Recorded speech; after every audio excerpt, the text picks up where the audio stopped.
Fala minha gente, tudo certo? Vamos nessa então falar sobre Internacional e nesse vídeo te atualizar sobre essa questão aí.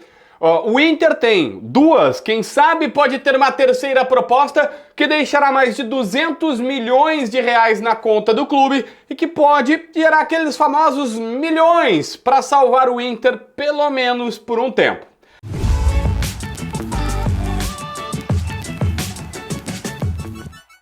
Bom, gente, o que eu preciso te dizer é, o Inter garante ter duas propostas por mais do que duas, mas dois jogadores têm propostas. Um tem até mais do que uma, mas tem dois jogadores que têm propostas. São eles, Wesley e Vitão. Ah, mas e o Gabriel Carvalho? Calma, eu vou chegar até lá, eu vou falar mais pra frente sobre o Gabriel Carvalho, mas que tem proposta oficial, papel timbrado, ou que o Inter sabe que pode negociar são Wesley e Vitão. Começando pelo Wesley, praticamente vendido, arredonda para 10 milhões de euros, 64 milhões de reais, mais o perdão da dívida do Wanderson, 1,5 milhão de euros, dá quase 10 milhões de reais. O Inter fica com 50% do primeiro valor e tem o perdão da dívida ali. É assim que funciona, e todo mundo faz isso. Que é um detalhe, quando o Inter negocia a vinda do Wesley, do Cruzeiro, o Inter diz o seguinte, olha, o Cruzeiro devia 2 milhões de euros para o Palmeiras. E aí, na negociação, o Inter paga 2 milhões de euros para ele, que era o que o Cruzeiro devia para o Palmeiras. E o Cruzeiro queria até que o Inter só repassasse a dívida. Não deu para repassar, mas foi feito um acordo seguinte, olha, só paga lá o meu endividamento. O Inter pagava o Cruzeiro pagava o Palmeiras. E assim foi feito o fluxo. O Inter até não conseguiu pagar, não respeitou as parcelas, a gente já discutiu isso, mas é assim, tu tem que somar no negócio. Só o Baldasso que não faz isso, eu vou aproveitar para cornetar. Vou ter que somar no negócio. Se tu ganha 10 milhões de euros mais o perdão da dívida, é um dinheiro que tu não vai precisar pagar, tu precisa colocar nesse negócio. Então ele está praticamente feito, tá? Agora tem aquela questão de garantia bancária, que é bem difícil por conta da guerra, dos russos e tudo mais, mas essa é a questão. Um time dos Estados Unidos, por isso que eu disse que tem cara com mais até de uma proposta. Um time dos Estados Unidos fez uma proposta, quis olhar a situação do Wesley, o Inter disse, ó, cara, já tá vendido, se tu trouxer mais, eles não vão pagar mais do que isso, então meio que esquece, deixa fora. O Vitão é o outro jogador que tem possibilidades. Eu já tinha tido aqui que era Itália, Espanha e Turquia que tinham interesse nele.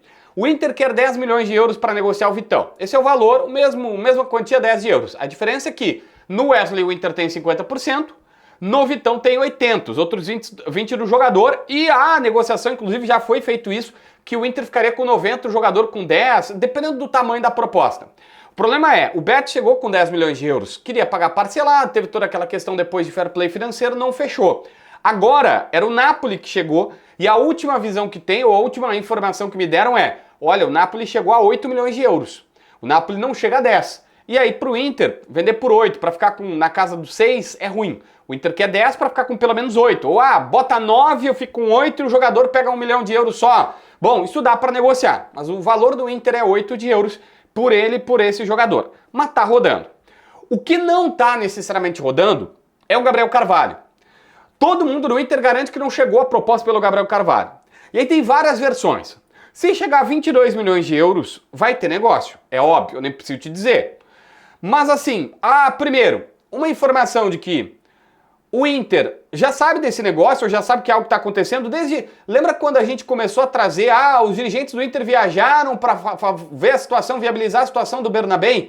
E lembra que o Inter disse, não foi só para isso, eles foram falar com o Celtic, mas teve um congresso de clubes de futebol e que o Inter está representado pelo André Mazzucco e tinha também, era o Mazzucco, e tinha também o Felipe D'Alegrave, que eles foram viajar neste congresso para tratar sobre coisas de futebol.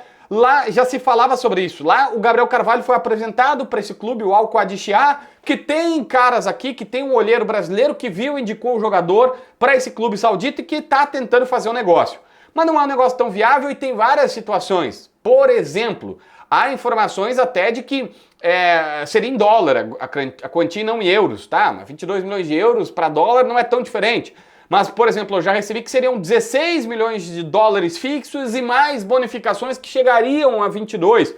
Então tudo isso precisa ser analisado. Mas o Inter, insisto, garante que ainda não está na mesa este valor. Que a grana não está aposta, que embora se tenha a conhecimento destas situações todas, não colocaram. E aí tem várias questões. Por exemplo, o Al-Qadisiyah está dizendo que, olha, tem interesse no cara, não vou negar, mas tem um problema.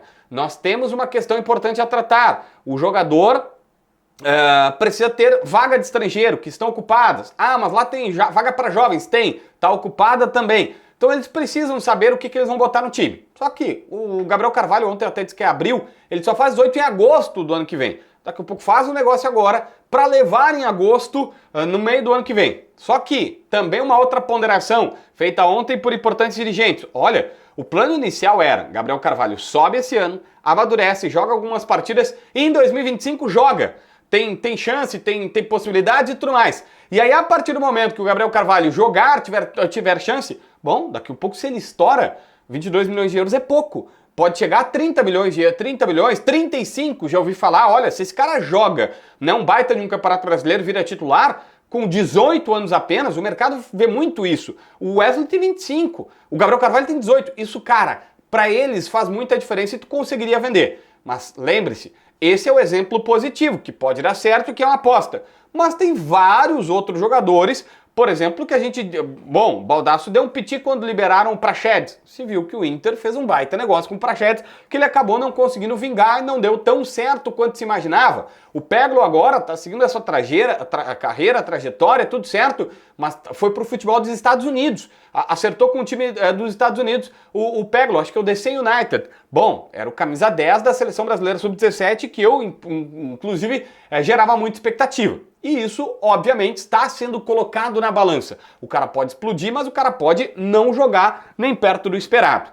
Mas, gente, eu preciso criar um cenário hipotético aqui, que é a razão do vídeo.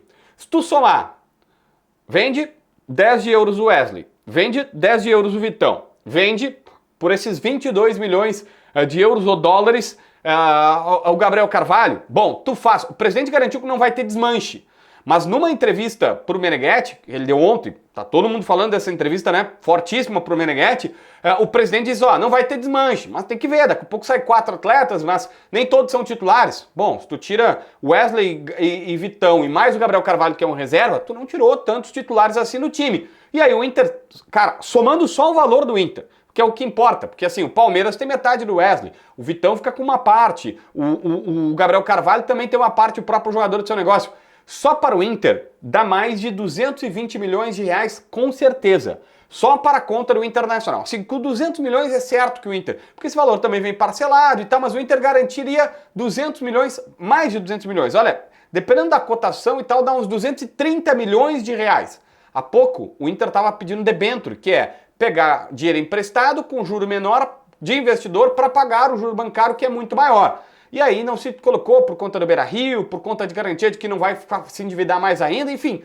Mas o Inter pode, com estas vendas, pegar a grana, que estava dizendo que salvaria o seu fluxo de caixa, e com os jogadores, sem precisar ficar pagando depois, o Inter aplacar as contas. Ah, é óbvio, tem que fazer time também, não basta só esse lado. É verdade. Mas se não paga a conta, em abril, a gente vai estar falando, e talvez antes, de salário atrasado no Beira-Rio. Talvez seja aqui uma saída para o Inter salvar as contas do clube, mesmo que imediatamente.